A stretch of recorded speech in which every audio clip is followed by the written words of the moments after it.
du Bombay, du Bombay.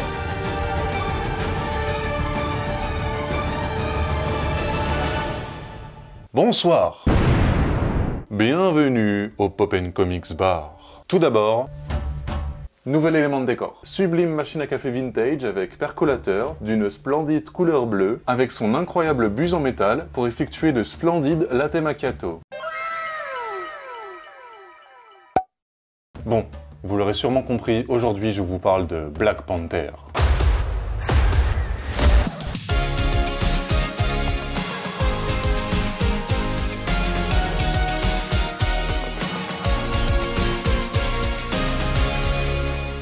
Créé par Stan Lee et Jack Kirby, le fameux duo gagnant, en 1966, Black Panther est le premier super-héros noir. D'autres suivront par la suite le Faucon, Luke Cage, ainsi que Black Lightning. Il fait quoi lui déjà T'Challa, ou Black Panther, est le roi et le protecteur du Wakanda, une nation africaine fictive. Oui, si par hasard il y a des explorateurs amateurs parmi vous, n'essayez pas de la chercher, elle n'existe pas. Et ce n'est pas du tout parce qu'un champ magnétique surpuissant protège la nation. Bon enfin, si vous la cherchez vraiment, j'ai un contact qui bossait au Shield qui m'a dit qu'elle était cachée en Afrique, entre l'Égypte et l'Afrique du Sud. Et le mot de passe de la porte d'entrée, c'est Bucky Barnes suce son pouce en dormant.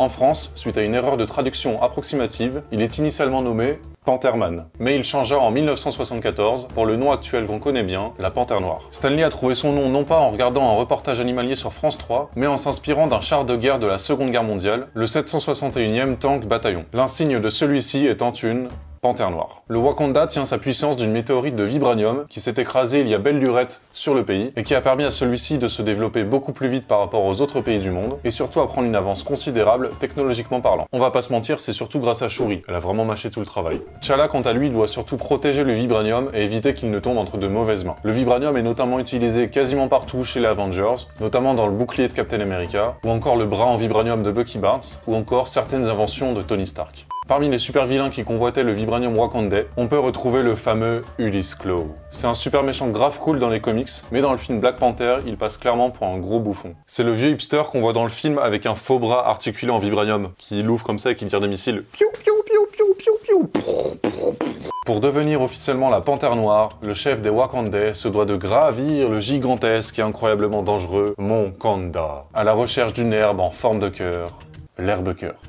Et mesdames et messieurs, pour la première fois sur YouTube, je vous présente la véritable herbe-cœur du Mont Kanda. Bon, j'ai dû faire vite, hein, c'est les dernières que j'ai pu sauver, elles sont encore un petit peu brûlées sur les côtés. Ou c'est peut-être parce qu'elles ont mal digéré le voyage en scout en avion. Je vous les laisse sur le côté pour l'instant, comme ça vous les admirez bien, avant que je les détruise pour le cocktail. Une fois l'herbe-cœur récupérée, le futur Black Panther doit ensuite la boire, après bien sûr l'avoir pilonnée en suivant la recette de grand-mère, du sel, du poivre, un petit peu de piment de Cayenne, on s'enterre vivant, et hop, les effets de la drogue peuvent commencer. Après ça, le Black Panther obtient des capacités physiques surhumaines, dignes du dieu Panther, avec qui il créera un lien mystique, uniquement quand il sera drogué. Dans une version alternative d'une série de comics intitulée Marvel Zombie, Black Panther est l'un des rares super-héros à survivre à un virus zombie, transformant tous les autres en morts-vivants assoiffés de chair humaine.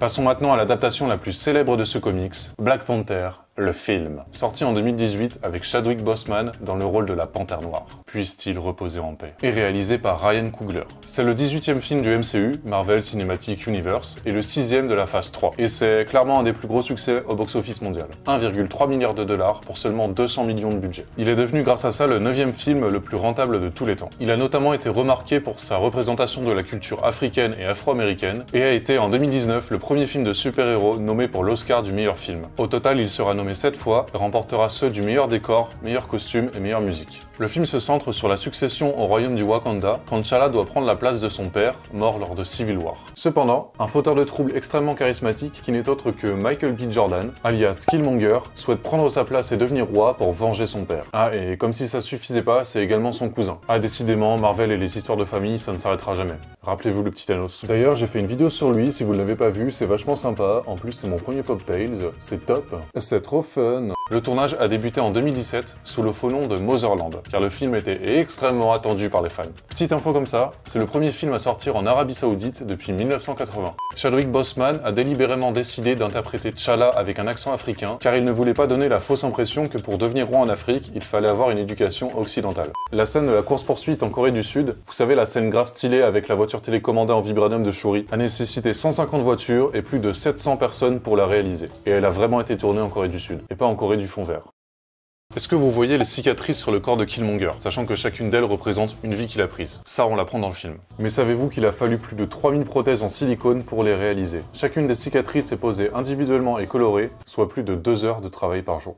Vous vous souvenez de la scène du casino, toujours en Corée du Sud? Eh bien, la robe que porte Nakia dans cette scène a été spécialement réalisée en 3D pour s'adapter au maximum à son corps. Donc moi, personne lambda de 2 mètres, je galère à trouver des jeans ou des chemises à ma taille, et Nakia on lui dit « Tu trouves pas ta taille? T'inquiète, on te l'imprime en 3D, comme ça ira plus vite. » Ah bah vivement que je sois riche et que j'ai ma propre imprimante 3D à la maison pour m'imprimer mes propres costumes. De plus, les couleurs des costumes de T'Challa, Nakia et Okoye ont été spécialement choisies pour représenter les couleurs du drapeau panafricain. La majorité des acteurs principaux du film ont dû aller s'entraîner à un bootcamp, Ninja Warrior quoi, pour être capables de réaliser la plupart de leurs cascades et combats. En fait, ils ont dû faire l'examen Hunter pour pouvoir participer au film. Chadwick Boseman pratiquait notamment les arts martiaux, utile pour être un super-héros. La fameuse cascade rituelle, servant au combat pour déterminer le futur Black Panther, a été construite sur environ 30 mètres de haut, avec plus d'une centaine de mètres cubes de mousse. Et ce soir, mesdames et messieurs, c'est soirée mousse.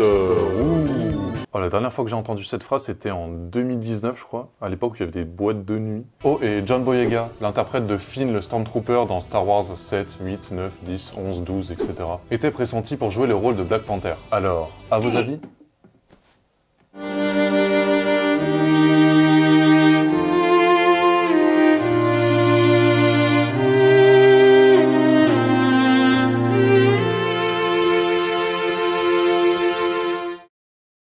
Boyega, Boseman, mettez votre préféré en commentaire.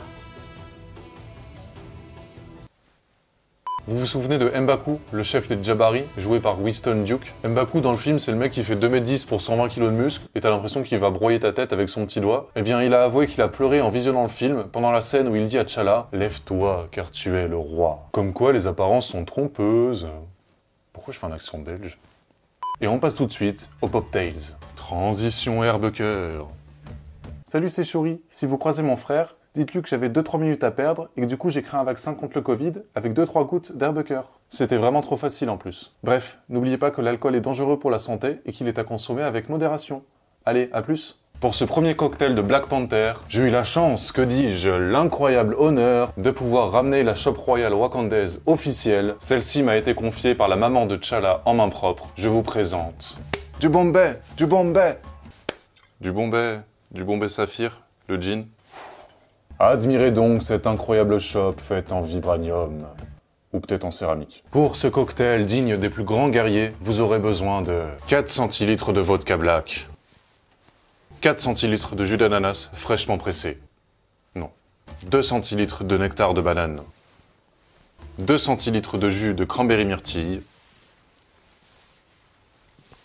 Et vous finirez avec l'ingrédient secret du Wakanda, de l'élixir d'herbe-cœur, que j'ai peut-être ramené illégalement du Wakanda. Celui-ci est bien évidemment un vrai, mais si vous souhaitez le reproduire, il vous faudra habilement mélanger 2 centilitres de jus de cranberry myrtille et 0,5 centilitres de liqueur de cuirassau bleu. Cette chose-là. Coucou.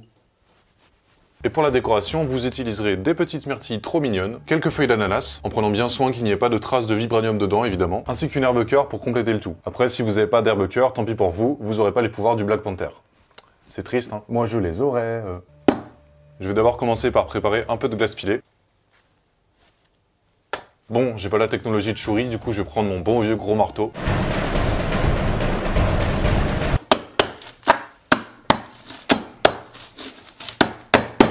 Cette scène a été réalisée sans trucage, hein. Ce marteau fait vraiment autant de bruit qu'un marteau-piqueur. Vous la mettez de côté pour l'instant. Et comme d'hab, je vais réaliser le cocktail en double dans un verre de moldu comme ça, pour que vous puissiez bien voir la couleur noire et dark qui va ressortir de ce cocktail. Vous prenez votre plus beau shaker, on rafraîchit tout ça. 4 centilitres de l'obscur vodka black.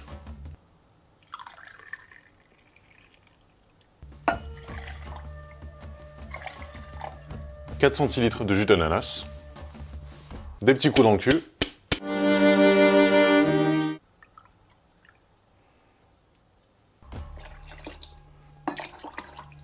« 2 centilitres de nectar de banane, la même chose, «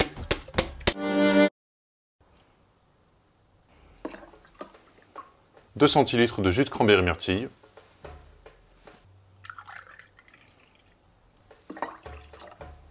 vous videz l'eau des glaçons et du shaker, et là vous shakez élégamment, de manière élégante, à la manière dont pourrait le faire T'Challa.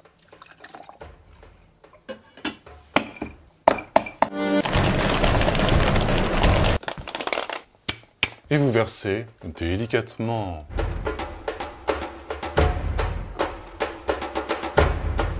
Et là, normalement, si vous avez bien shaké de manière vigoureuse et énergétique, vous devriez obtenir une magnifique mousse comme celle-ci. Un petit peu de glace pilée. Et là, vous ajoutez votre élixir d'herbe cœur.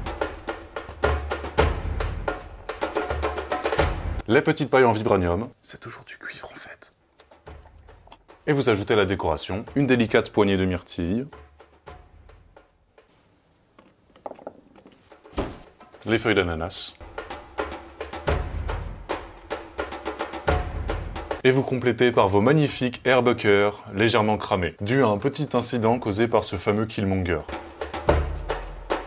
Et vous avez vos incroyables Pop-Tails Black Panther, à consommer avec modération pour éviter de surcharger votre corps de vibranium. Et maintenant, faites place à la version mocktail, sans alcool, hein, pour ceux qui n'ont toujours pas compris. Cette fois-ci dans un verre classique de moldu.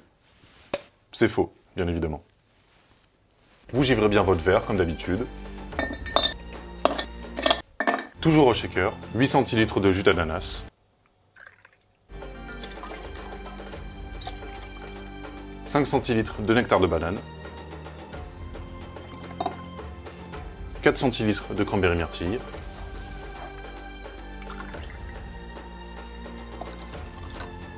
Pour remplacer la vodka black, je vais utiliser du carbomyle, le charbon actif, hein, vous le connaissez maintenant. Un quart de cuillère à café, ça suffira largement. Et vous shakez de manière toujours élégante.